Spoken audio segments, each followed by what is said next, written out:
चेहरे की जूस की रेसिपी आप जानना चाहते हैं तो ये रेसिपी आपके लिए। It's me Zainab. आप देख रहे हैं ज़ैनिस किचन। बहुत ही मज़ेदार खून बनाने की फैक्ट्री है ये चेरी का जूस। आए हम स्टार्ट करते हैं। बहुत ही सिंपल तरीके से रेडी कर रही हूँ। सबसे पहले हमने 1 कप चेरी ली, उसकी डंडियाँ और गुठलियाँ अलग कर लेनी है। सबसे पहले हमने वॉश करना है और फिर हमने उसकी डंडियाँ और गुठलियाँ अलग कर लेनी है। गुठली को अलग करने का एक ये भी तरीका है, चाउमीन स्टिक के साथ भी आप निकाल सकते हैं या स्ट्रॉ के साथ भी अलग कर सकते हैं। ये अब मैंने सेपरेट दोनों चीज़ें कर ली। अब हम इसे गुठलियों को डस्टबिन में फेंक ले और ये जो हमारी चेरी है अब हमने इसे एक मिल्क शेकर में ऐड कर देना है। सारी मिल्क शेकर में डालने के बाद हमने काला नमक 1 टीस्पून ऐड करना है और साथ ही शुगर ऐड करनी है 2 से 3 टेबल स्पून। अगर आप शुगर के बगैर बनाना चाहते हैं तो भी बना सकते हैं।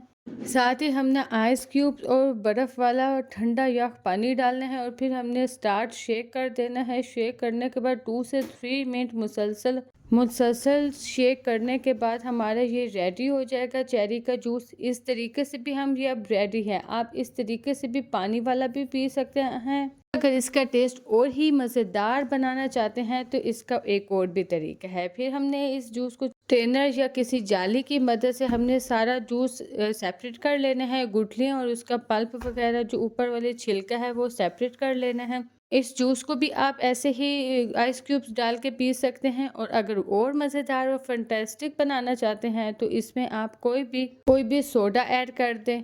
तो सबसे पहले मैंने ग्लासों में आइस क्यूब ऐड किए और फिर चेरी का जूस ऐड किया और साथ ही मैंने और भी मज़ेदार जूस की रेसिपी जानना चाहते हैं तो मेरे चैनल को सब्सक्राइब करें और नोटिफिकेशन वाले बेल को आइकन को प्रेस करें। मिलेंगे नई वीडियो के साथ। वेरी चिल सोडा ऐड किया स्प्राइट का। वो इतना आइसी था और उसमें सारे आइस बने हुए थे और बहुत ही मज़ेदार रेडी हुआ था। इस सिंपल तरीके से आप घर में चेरी का जूस रेडी कर सकते हैं। बहुत ही मज़ेदार रेडी होता है। चेरी का जूस हमारे लिए बहुत फ़ायदेमंद है, खून की कमी को दूर करता है।